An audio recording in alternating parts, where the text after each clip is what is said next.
Hello, everyone, and welcome to your horoscope for the week of March the 10th till the 16th, 2025.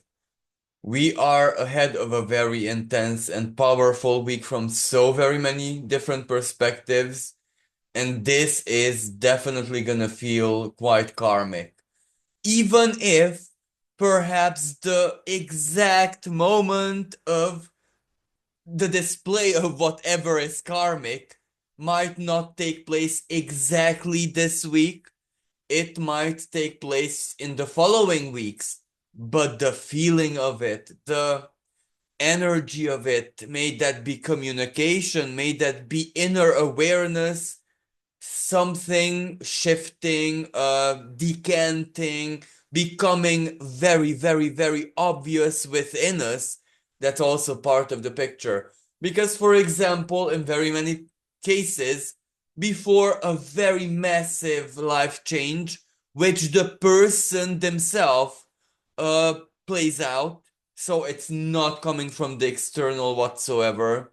This is one of those energies, and whatever needs to take place inside the psyche, the soul, the emotional world, why not the heart of the person, well, it will take place, and not just heart, because this week is the host of the total lunar eclipse in Virgo, and Virgo is not very much heart energy. It is really out there, the rational, the logical, the natural, even. It needs to make sense, especially common sense. And since Virgo is the host sign of the eclipse, the enactor of it is Mercury, the ruler of Virgo, which itself is doing something quite powerful because at the moment of the eclipse, it stands still in the sky, preparing to go retrograde the next day. So it is almost like Mercury is stopping in its tracks, not going forward, not moving, transitioning, so to speak. And when I say Mercury, don't necessarily understand the planet. Understand what Mercury rules within us, the mind, mental sphere, thoughts, plans, dates, flow, where the energy goes, where the words go, news, you get what I mean. So that stops moving forward for a little bit. It's a pause, right? An eclipse. And we need to deal with whatever is gonna be dished out by the karmic forces, by the inner forces, by exterior forces. Like, for example, for very many people, this eclipse may not even though this is hard to believe that there is such an individual out there, but let's say that it may not necessarily come from neither inner forces in the sense that nothing all that special changes within them, and neither directly karmically by external, but community, where they live, their neighborhood, their block of flats, their something around them, and that forces change, readaptation. Well, Virgo, of course, is very specialized at that. However, sometimes we must not forget this is an eclipse. It's exact stop adapting. Stop making compromises. Stop solving solving the problem. Stop coming up with solutions. Why? Well, Virgo is specialized at that. Virgo is the champion, and I don't necessarily just mean Virgo sun signs, but the energy, the expression of Virgo in anything is the champion of problem solving, managing. And this is not the Capricornian management, but rather where a person needs to manage in a harmonious way rather than Capricornian way. You know, the Virgo type, sometimes that is eclipsed. Why? Well, there are so very many situations in life, not just personally, but very much collectively as well, when we need to stop how should I put this in a rather acceptable term? We need to stop feeding Virgo the gut. We need to stop feeding that which does not show all that much hope of the future. How does this tie into this? Well, Pisces. Everything is illuminated from Pisces. Everything is in the eclipse. So that means the dream, the hope, the spirit, the ideal of it, the non-physical part, the totally non-physical part. If that is not as it should be anymore, or that doesn't match, or that is not no longer there, well, then we have to stop feeding that. You know what I mean? So sometimes this eclipse will mean for some of us out there that they cut off our service. They cut off what we do. They cut off our, as I said, us being able to solve problems. And for example, in my case, and very rarely do I use my personal chart, but this is for me in the seventh house, very, very close to my vertex. And the energy of this will mean, well, this is the period when I cannot magically fix the problems of other people, seventh house. This is the period when how much can I'm just one of many. You know what I mean? If no one else can help, well, chances are I can't either. And this is the energy where it's inviting me to identify it and not allow it to get to it. But this is my situation. But you can imagine how service is gonna be stopped. In other cases, when we have not put any effort, any thought to Mercury, any, well, actually feeling Venus, value Venus into solving a problem that could have been solved in an easy way, then it grew and grew and grew, and now it's a black hole. Eclipse. The problem needs to go, solve it, whatever that means. This can also be it sometimes because we are living in a rather multi dimensional reality, actually. All of it can happen at the same time, believe it or not. But where I'm going with this is that this eclipse is gonna disrupt this a little bit. And before we can move forward, and the moving forward energy is starting to really amp up. Mars is going finally direct. It's not gonna move all that much. It's not very quick, but it is moving. It is promising progress. So the inner energy, the buildup of motivation, determination, especially the feeling of it, Cancer, is brewing, is there, it's activating. So then Saturn moving forward significantly. So it's in swing.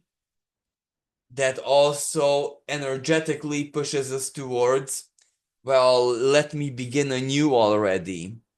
The Sun conjunct Saturn this week also. Well, it's gonna give us a reality check because the Saturn stands across the sky from the eclipse. So it will be significant. It will have something to say, exactly hold our horses. Even though Saturn himself energetically would favor to move on, move forward. However, due to the eclipse, hold our horses until we solve whatever the eclipse illuminates for us.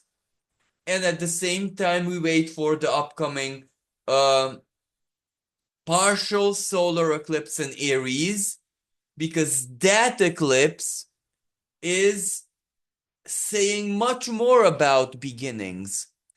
So we are in a period where, like it or not, we need to stop a bit, get out of the, and I'm so sorry to say this, of the new, the next mindset, and see what we forcefully, if we will, but from a rather spiritual and relationship with the self type of perspective, cannot take into the future with us. And a part of us cannot begin anew. A part of us needs to stop being.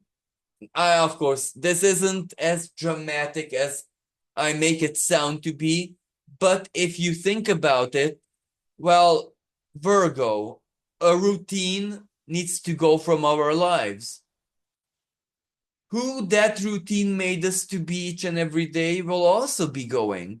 Let me give you an example. Someone, and this is very probable at an eclipse like this, especially for someone who this eclipse doesn't necessarily aspect something big directly in their own personal charts.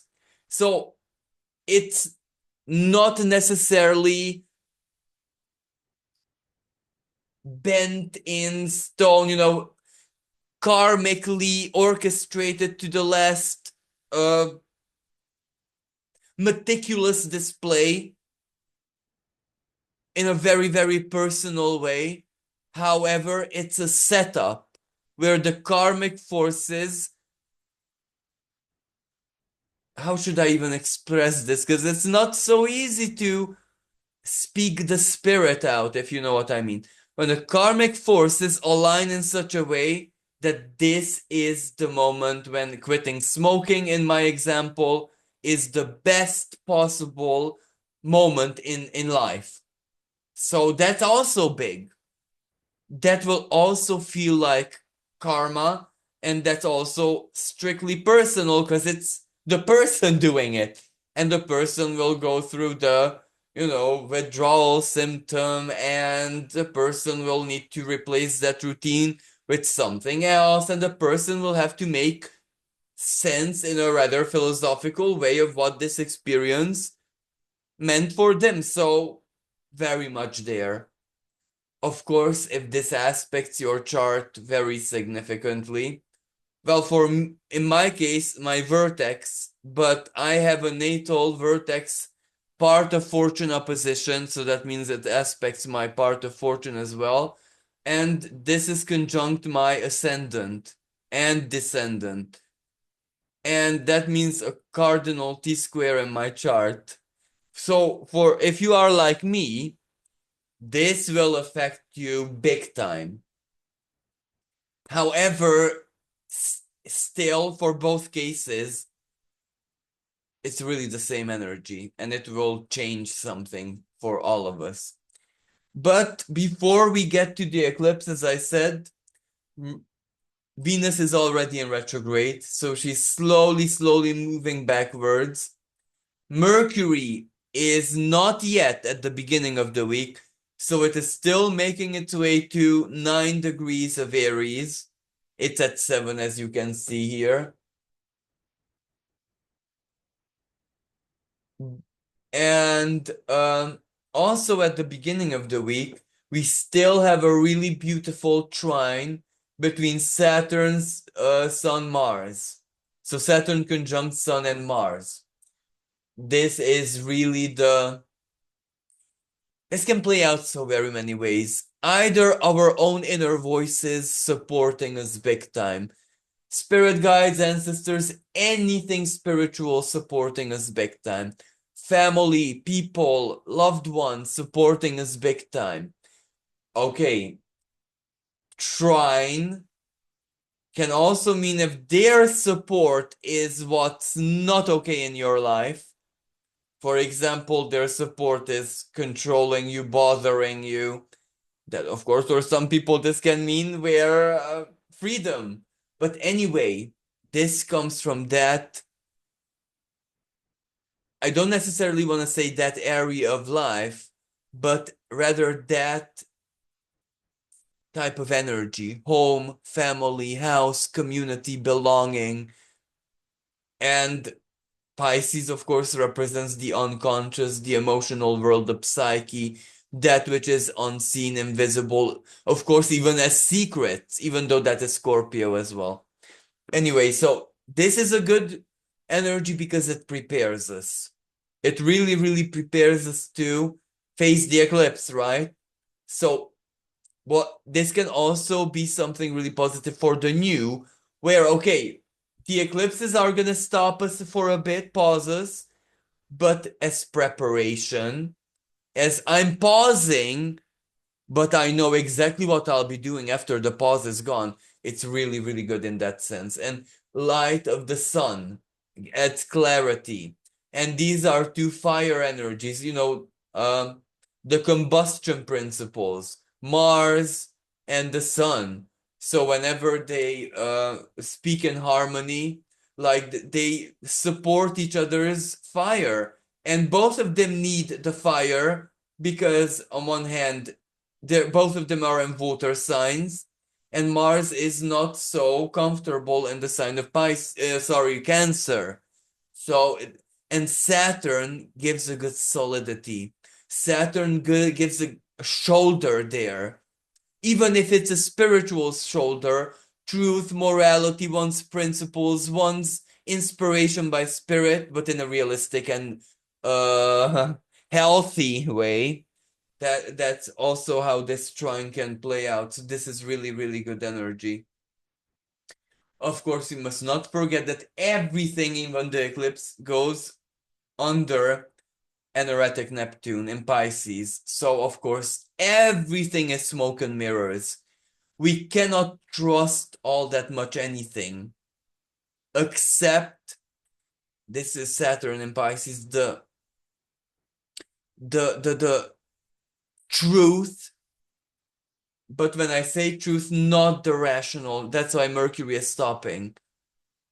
Because it's in the sign of Aries. Aries cannot function on an ultra high Virgo level, if you know what I mean. Neither Capricorn level. Aries can function in a natural, down to earth, common sense, natural logic way.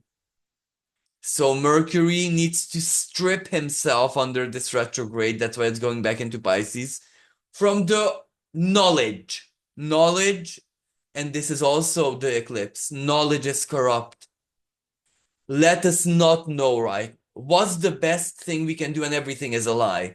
Illusion, deception, even from spirit, everything is just an illusion. We don't know. We stop knowing. We stop seeking knowledge. We stop being curious and trust the natural, instinctual common sense, which really doesn't lie. Look at animals, look at insects, look at anything alive apart from humans. Everything is intelligent, just we are not intelligent because our scientific capability, that's not evolution, that's involution.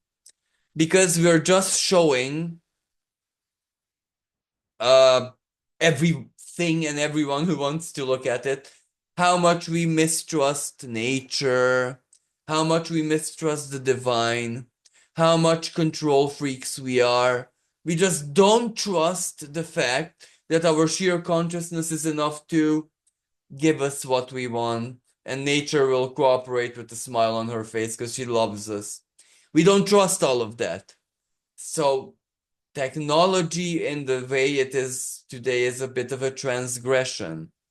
So that's why Mercury wants to shed off the knowledge and be able to navigate in karma and fate, because knowledge will not help us right now. We need sheer gut instincts, hence Virgo eclipse. So that's what Mercury is trying to do, but this is going to be highly, in a way, philosophical, even if this energy of the Mercury retrograde is highly personal, because past, childhood, who I am outside of this human shell. And the thing is, everyone, even people who are very not accustomed to philosophy, and even people who just think they're the flesh, everyone's going to be invited to consider who they are, besides their ego, besides the self. So this is quite an interesting retrograde, because this will take us back to childhood, some people past lives even.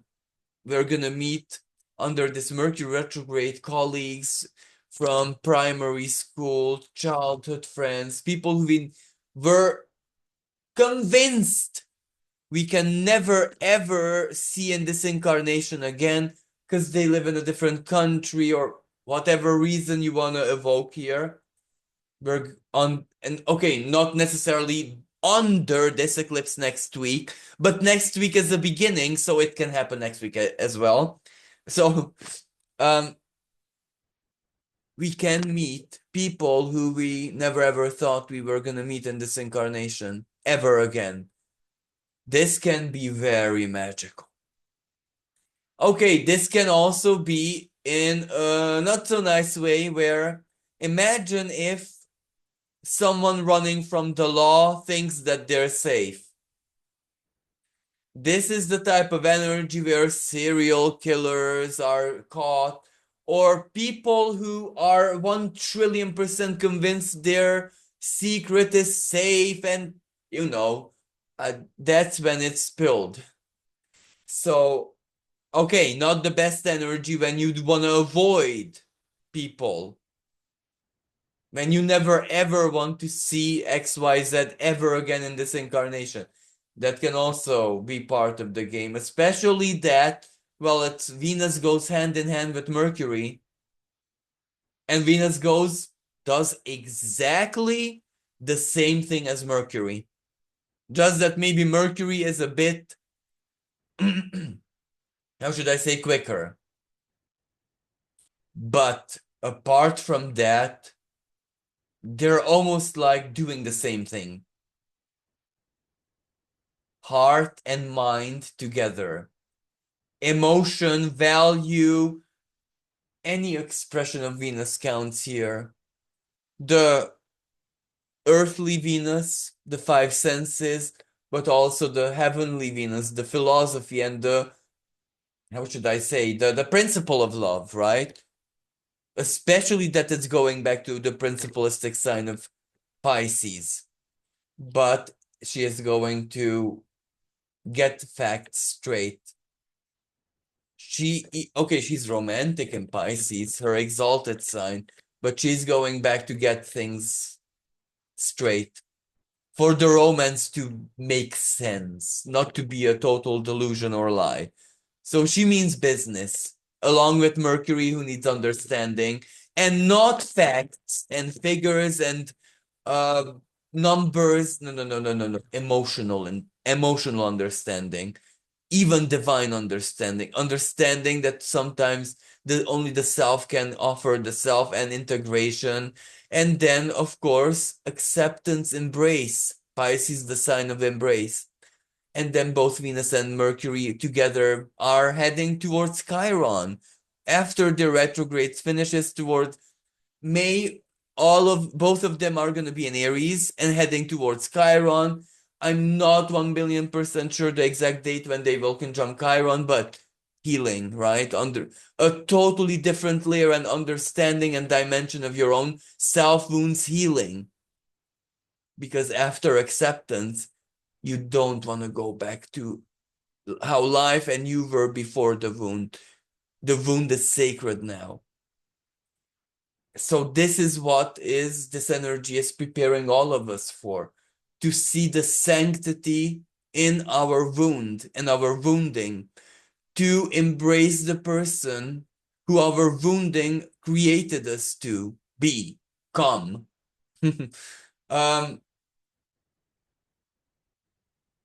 This is where, and what is Venus doing? We no longer see the wound itself as an abomination, as someone pitiful, sorrowful. No. We see that person as a hero, the champion, the Aries energy. It is the wounded person who's gonna make it, not the healed one. The healed one is the lie. The healed one was the trail of breadcrumbs. You are not you. No one, none of us. This is Chiron and Aries' story. Are not supposed to seek total restoration, but rather what the wound has blessed us with: wisdom, power, strength, knowledge, sanctity, something. For some people, money, like benefits, right? Some people's source of prosperity and material comfort is the wound and wounding. That's their life mission. And I'm not criticizing or judging. That's real. That exists. And that's sacred. That's sacred. Okay, some souls, Mercury trickster, right? Mercury retrograde, Loki aspect. When Mercury becomes his darker self, thief, deceiver, etc., etc. Some people, of course, know how to, how should I say, mimic. And of course, that's not sacred. But for those people, for example, who have Chiron in their midheaven, their wound is and whatever it does for them is sacred. Like, for example, someone with a very hard to understand and, of course, cure disease, well, Chiron in 10th house can lead them to become a test subject for a new type of therapy or even medical trials, but holistic ones as whatever. And that can revolutionize so much. There you go. And that person is not the doctor, not the nurse, but the patient, right? So that's sacred. Anyway, but this energy will show us which one is sacred and which one is the deceiver, right? Mercury retrograde. And this Neptune aneretic quincunx is Black Moon Lilith, almost aneretic in Libra. Again, what is fake? Everything's fake. Okay, but if everything's fake, to which degree is the fake tolerable? And this is where resonance and frequency has to become part of our lives. In a sense, we have to admit that resonance and frequency is a real thing. And that's how what we choose, what we allow in our lives, and not online. Because online, you can't be the judge, really. Only resonance and frequency is the judge of what will be acceptable to your mental sphere and mindset and what not, what is pollutant or toxin. We are developing new muscles that our species never ever needed in our existence because there was never social media. Jupiter and Gemini. And this is the other thing why the energies are not gonna favor all that much rushing towards something new. Jupiter is barely, it's moving, but barely. Mars is moving, but barely. And Mercury and Venus are moving backwards, so that's even worse. Why does this matter? Well, it kind of matters because without Mars, without Jupiter, and Uranus is also not moving all that very quickly, but actually Uranus is making steps, so let's leave Uranus out of this equation, especially that Uranus will trine the eclipse very tightly, very precise energy. So there's surprise, surprise, strong truth in the air. But again, that doesn't mean things are moving very quickly forward, even though Uranus can boost the speed of things, but that's more with what the eclipse will dish up. and because Uranus sextiles Saturn and the Sun all through the week, okay, especially at the moment of the eclipse, that also promotes haste, celerity, quickness, but more with the theme of the eclipse than any other things right now, this week. So that's why I say, even if things may show up for the new, we might not be able to act on it right now because the eclipse, however it plays out, might need our attention and our focus or time, Saturn time, sacrifice, Venus retrograde, money. So moving on.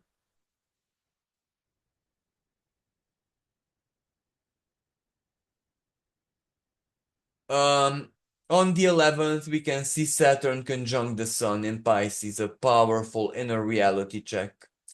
But also something is revealed, because this is also collective. Pisces is the collective unconscious and secrets and that which is invisible. So there is revelation here. And this is also good for any kind of archaeological, paleontological, or any type of discovery, revelation, especially bottom ocean floor, bottom of the sea, the deep sea trenches like the Mariana Trench, digging up history, but also the collective unconscious's nasty side. Do I need to exemplify? I don't think so.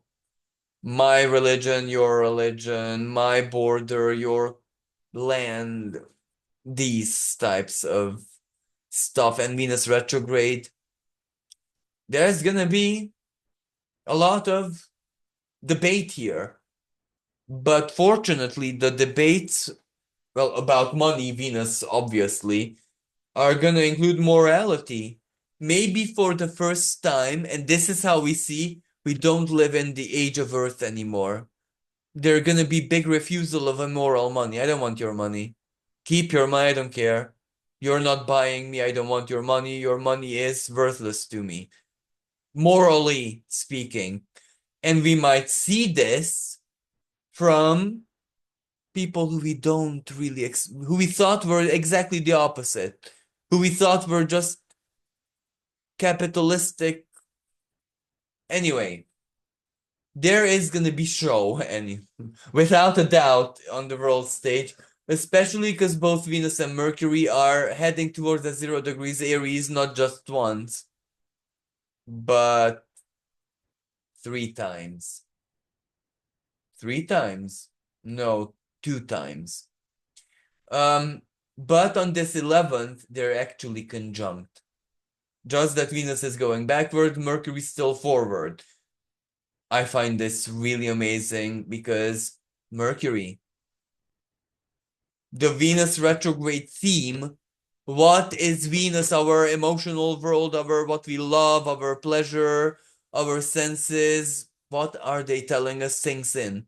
And Mercury will work on that very soon. So this is a really powerful moment. Not just that, when the heart and mind are together, Saturn conjunct Sun, we are really wanting to look at something in the most honest, brutally honest, realistic way. Again, Mars trines this, so we have the power and courage and strength to do this. Moon and Leo, speaking about courage. So this is the 11th. On the 12th, what is special, and I find this really amazing. So on the 11th, especially, okay, put this into context where I live, where you live, this might have slightly different hours and timing, but only slightly. Saturn and the Sun were conjunct in the sky at 21 degrees. On the 12th, they move to 22 degrees together. almost like hand in hand, holding each other's hand. And the Sun and Saturn are male principles. In older astrology, the Sun is the symbol of the father. In modern astrology, Saturn. But still, father.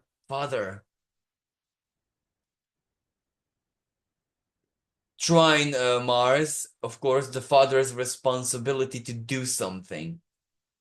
But we can take this energy as not biological father, divine masculine. There is gonna be an action here. A display of masculinity, honor, morality, backbone, but also wanting the truth. And this is, I must remind you, Pisces. So it's really not all that, it's moral based, right? Morality, my morality, your morality. What's morality? And this is also about the past, because Pisces and both Cancer are linked to the past. What's stored in our emotions? So it already happened, but this is also dream energy. Dream aware what is possible and what is just an illusion, and we need to get rid of it. We need to detox. We need to invite the eclipse in our lives. So I find this so amazing that Saturn and the Sun move to this 22-degree together, and 22-degree, the 4, right? In numerology, the number of the endings, when something crystallizes, when something becomes very stable, it dawns on us. So yeah. Moving on, finally the day of the eclipse on the 14th.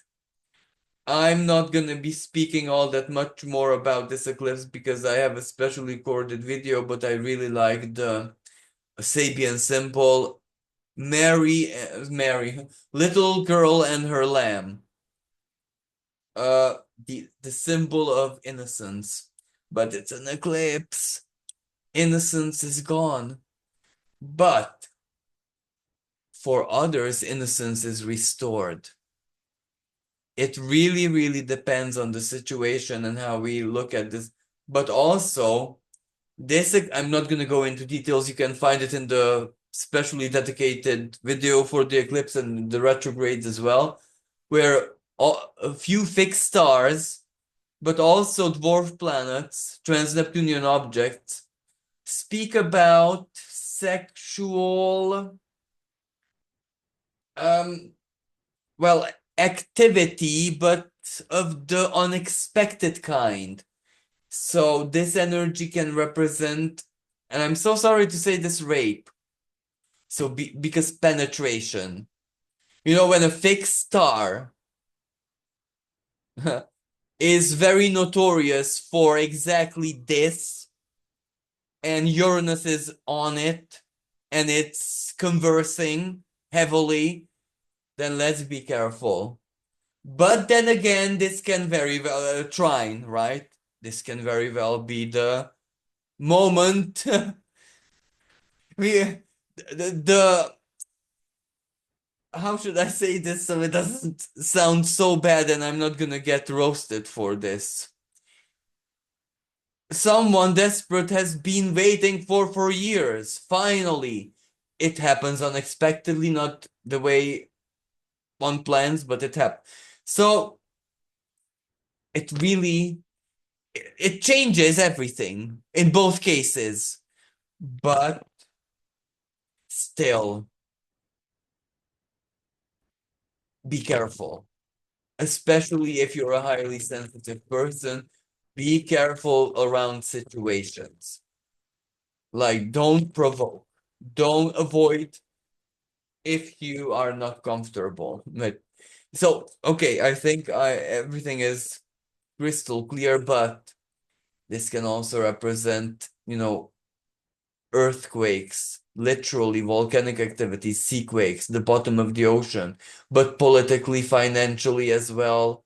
Financially, because, well, Taurus is a financial sign, and Virgo is a service sign, stopping service. Something is blocked, something is gone, something is.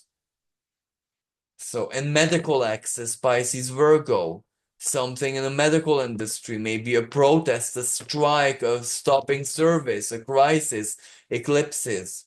But for more info, just check out the other video. I just need to say that the Sun is sextiling Uranus. So fortunately, this is also positive because a sextile is still a sextile, and it's helpful, and that also means that to a certain degree, Saturn sextiles Uranus as well. That's even more positive because solid, right? Solid and real. Saturn, the reality factor, but also in a different way where something is harmful, not a good idea, evil if you wish, it's stopped before it gets real. So there's good in it as well. On the 15th, Mercury stands still in the sky at 9 degrees of and some minutes of Pisces, 35 minutes. Aries of Aries. And that's the official start of the Mercury retrograde season. But I think everyone knows what Mercury retrograde involves because we have many of them, much more than 3, 4 at least every single year. So more than we're okay with.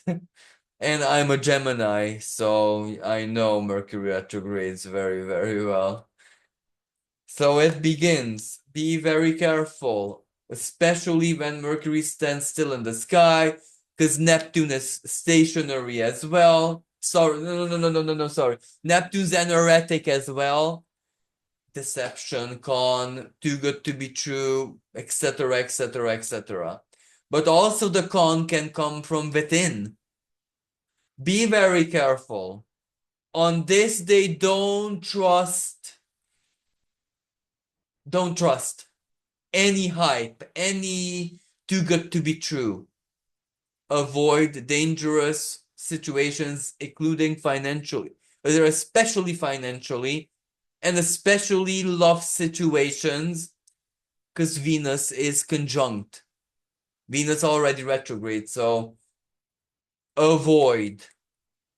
And also discussions, angry words, because Mercury is in Aries. Avoid dishing out opinion, unsolicited advice, because it can go really, really bad with Venus conjunct it.